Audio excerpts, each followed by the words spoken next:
Hi friends, welcome to serials கொண்டாட்டம். நம்ம கயல் சீரியலில் இப்போனா இன்ட்ரெஸ்டிங்காக போகுது அப்படிங்கிற விஷயத்தை தான் இந்த வீடியோவில் பார்க்க போகிறோம். நம்ம கயலை வந்து வேலையை விட்டு அனுப்புறதுக்காக எல்லா கூட்டமும் போராடிட்டு இருக்காங்க. செவிலியர் கூட்டம் எல்லாமே இப்போ செவிலியர் சங்கமே நேரம் வந்துடுது கயலோட வேலைக்காக. அதை பற்றி ஃபுல் டீட்டெயில் இந்த வீடியோவில் நம்ம பார்க்க போகிறோம். இந்த வீடியோக்கு ஒரு லைக் கொடுத்துட்டு இன்னும் நம்மளை சப்ஸ்கிரைப் பண்ணாமல் இருந்தீங்கன்னா சப்ஸ்கிரைப் பண்ணிக்கோங்க. வாங்க வீடியோக்குள்ளே போயிடலாம். நம்ம போன வாட்டி நேற்றுக்கான எபிசோட் பார்த்துருப்பீங்க. என்ன நடந்துச்சு அப்படின்னு பார்த்தீங்கன்னா, நம்ம கயலுக்காக அங்கே இருக்கிற செவிலியர்கள், நர்ஸ் எல்லாருமே போராட்டம் பண்ணாங்க நம்ம கயலுக்காக. அப்படி போராட்டம் பண்ணதில் அதில் இருக்கிற ஹாசினிங்கிற ஒரு பொண்ணு ரொம்ப தீவிரமாக எல்லாருக்கிட்டையுமே பேசினாங்க. டீன்கிட்டேயே ரொம்ப தைரியமாக பேசினாங்க. டீனும் அதுக்கு கேட்டாங்க, என்ன ஹாசினி, நீ என்னையவே எதிர்த்து பேசுகிறியா அப்படிங்கிற மாதிரிலாம். அப்போ தான் ஹாசினி சொன்னாங்க, ஓ அப்போ நீங்கள் டீனாக இருந்தால் நீங்கள் என்ன வேணால் பண்ணுவீங்க, நாங்கள் உங்களுக்கு என்ன அடிமையா? நீங்கள் எப்படி இந்த ஹாஸ்பிட்டலில் ஒர்க் பண்ணுறீங்களோ அப்படி தான் நாங்களும் ஒர்க் பண்ணுறோம். நீங்கள் டீனாக இருந்தால் நீங்கள் பேசுகிறத பயந்துக்கிட்டு நாங்கள் ஒன்றும் வாயை பொத்திக்கிட்டு இருக்கணுங்கிற எந்த அவசியமும் கிடையாது அப்படிங்கிற மாதிரி பேசிகிட்டு இருந்தாங்க. இப்போ சோஷியல் மீடியாவில் இது ரொம்ப பரவிட்டு இருந்துச்சு. அப்போ தான் கௌதமுக்கு கௌதம்னா யாருன்னு தெரியுதுல, அந்த வில்லன் டாக்டர், அந்த பொறுக்கிக்கு அந்த சிவசங்கரி இருக்காங்களே, பணத்திமிரு பிடிச்சவங்க, அவங்க கால் பண்ணுறாங்க. கால் பண்ணி கேட்குறாங்க, என்ன டாக்டரை, என்ன கௌதம் இப்படி நடந்துகிட்ருக்கு, அந்த கயலுக்காக ஹாஸ்பிட்டல் விட்டு வேலையை அனுப்பலாம் நம்ம நினச்சா அதையும் ஒரு கண்டென்ட்டாக சோஷியல் மீடியாவில் பரவிட்டு இருக்குது. இப்போது நம்ம கயல் மேலே போட்டதெல்லாம் பொய்யாயிருமே, இப்படி சோஷியல் மீடியாவில் தீவிரமாக பரவிட்டு இருந்தா அது என்னன்னு பாருங்கள்.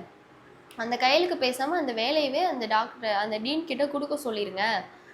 அதை விட்டுட்டு இப்படிலாம் நியூஸ் பரவுச்சு அப்படின்னா அந்த கயல் ரொம்ப ஃபேமஸ் ஆயிடுவா, நல்லவளா. அப்புறம் நம்ம வீடியோவுக்கு ரீச் போகாது, அந்த வீடியோவுக்கு தான் ரீச் அதிகமாக போகும். அப்போ கயலுக்காக அப்புறம் நிறைய பேர் சப்போர்ட் பண்ண ஆரம்பிச்சிருவாங்க.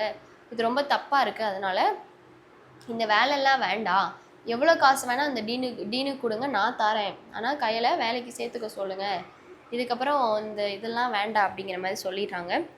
உடனே சிவசங்கரி இப்படி சொல்லுவாங்க அப்படின்னு எதிர்பார்க்கல. ஏன்னா சிவசங்கரிக்கு இப்போ கயல் மேலே பயம் வந்துருச்சுங்க. ஏன்னா கயல் ஃபேமஸ் ஆயிடுவாளோ, கயலை எல்லோரும் தலையில் தூக்கி வச்சு ஆட ஆரம்பிச்சிருவாங்களோ அப்படிங்கிற மாதிரி பயம் சிவசங்கரிக்கு வந்துருச்சு. அதனால் சிவசங்கரி அந்த டாக்டர்கிட்ட இப்படியெல்லாம் சொல்லிடுறாங்க. இந்த பக்கம் பார்த்தா இதெல்லாம் சோஷியல் மீடியாவில் இது பரவனோடனே எல்லாருக்குமே செம்ம ஹாப்பி. அதாவது ஆனந்தி கயலோட ஃபேமிலிக்கு ரொம்ப ரொம்ப ஹாப்பி. அப்போ தான் எப்படி ஹாப்பினா, ஆனந்தி அந்த ஃபோனில் இருக்கிற வீடியோவை எல்லாருக்கிட்டையுமே காமிக்கிறான். அப்பா அம்மா இங்கே பாருங்கள், அக்கா ஃபேமஸ் ஆகிட்டுருக்கா, அக்கா வேலை விட்டு துரத்தினால செவிலியர் சங்கமே மொத்தமாக கூடி அக்காவுக்காக பிரச்சனை போராட்டங்கள் பண்ணுறாங்க அப்படிங்கிற மாதிரி பரவும். அப்போ இது அப்படியே பரவுச்சுன்னா யார் நம்ம அன்பு சொல்கிறாங்க, இது இப்படியே பரவுச்சுன்னா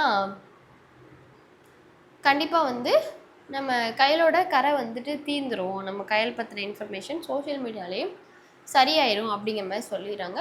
அப்போ அந்த வீட்டில் கேஸ் செம ஹாப்பி.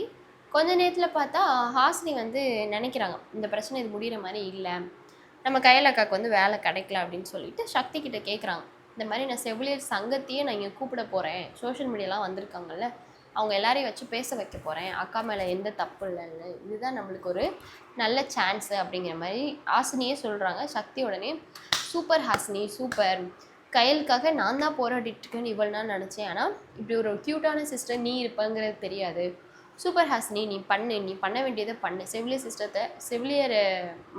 செவிலியர் சட்டத்தை அந்த ஒரு கூட்டத்தை நீ கூப்பிட்டாலும் சரி தான், நம்மளுக்கு இன்னுமே அது ஒரு பலமான ஒரு விஷயந்தான் அப்படிங்கிற மாதிரி சொல்லவும், சரி சக்தி அக்கா நான் பண்ணுறேன் அப்படின்னு சொல்லிட்டு பண்ணுறாங்க.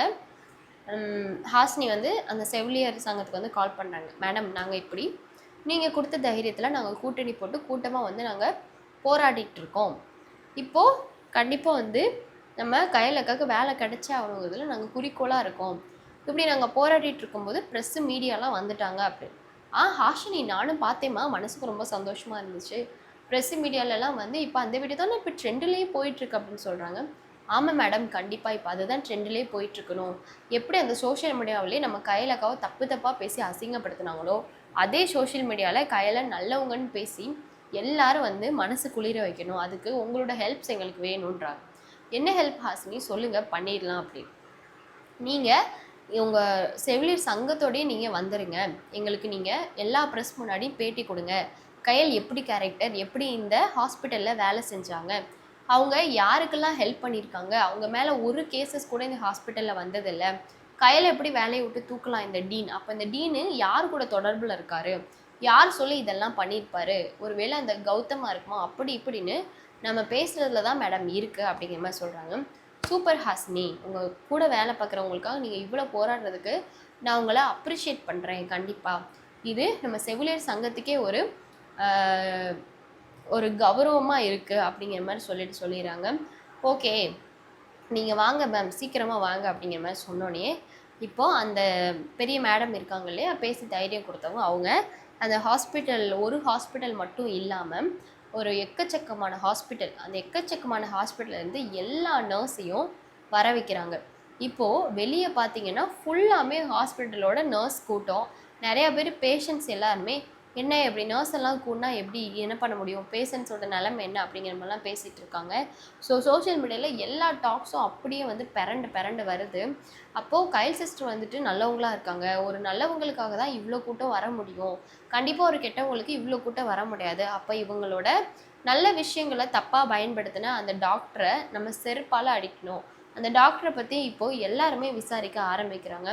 அப்போ எல்லா பெண்கள்கிட்டையும் பேட்டி எடுக்கும்போது அந்த டாக்டர் தப்பாக நடந்திருக்கா அப்படி இப்படின்னு இப்போ பல எக்கச்சக்கமான நியூஸ் கௌதமை பற்றி வெளியே வந்துட்டே இருக்கு. உடனே கௌதம் சிவசங்கரி மேடம் கிட்ட, மேடம் இது எங்களால் சகிச்சிக்கவே முடியாது, இனிமேல் நீங்கள் சொல்கிறத என்னால் கேட்கவே முடியாது, நானே கயல் நல்லவன்னு நான் பேட்டி கொடுக்க போகிறேன், இதுக்கு மேலேயும் எங்களால் இது பண்ண முடியாது, இப்போது என்னோட பேர் தான் வந்து தப்பாக அடி ஆகிட்டுருக்கு அப்படிங்கிற மாதிரி கௌதம் சொல்லிடுறாங்க. சிவசங்கரிக்கு என்ன பண்ணுறதுன்னு தெரியல. அப்போ வந்து சிவசங்கரியே ஓகே, இந்த வீடியோஸ் எல்லாத்தையுமே நம்ம டெலீட் பண்ணிடுவோம், கையில பற்றி போகிற வதந்தியெல்லாம் நம்ம ஸ்டாப் பண்ணிடலாம், அதுக்கப்புறம் போலீஸ் வந்து நம்மளை பிடிச்சிருவாங்க அப்படிங்கிற ஒரு பயத்தில் சிவசங்கரி முன்கூடியாக இந்த முடிவுகளை எடுத்து எல்லாத்தையும் சோஷியல் மீடியாவில் டெலீட் பண்ணிடுறாங்க. இப்போ கயலுக்கு உண்மையிலே வந்து இந்த வேலை போனது உண்மையிலே நல்லதுதான்னு தோணுது. கடவுள் வந்து வேலை போக வச்சிட்டாரு அப்படின்னு சொல்லிட்டு கயல் வந்து கடவுளை கூட கரிச்சு கொட்டிகிட்டு இருந்தாங்க. நம்ம சீரியலோட எபிசோட்ஸில் பார்த்துட்டு தான் தெரியும்.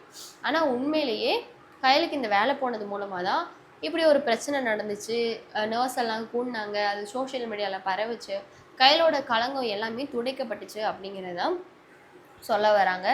ஸோ இந்த வீடியோவில் இதுதான் வந்து போச்சு. ஸோ நெக்ஸ்ட் ஒரு எபிசோடில் என்ன அப்படிங்கிறத நம்ம தொடர்ந்து பார்க்கலாம். இந்த வீடியோ பிடிச்சின்னா கண்டிப்பாக லைக் பண்ணுங்கள். நெக்ஸ்ட் ஒரு வீடியோவில் பார்க்கலாம்.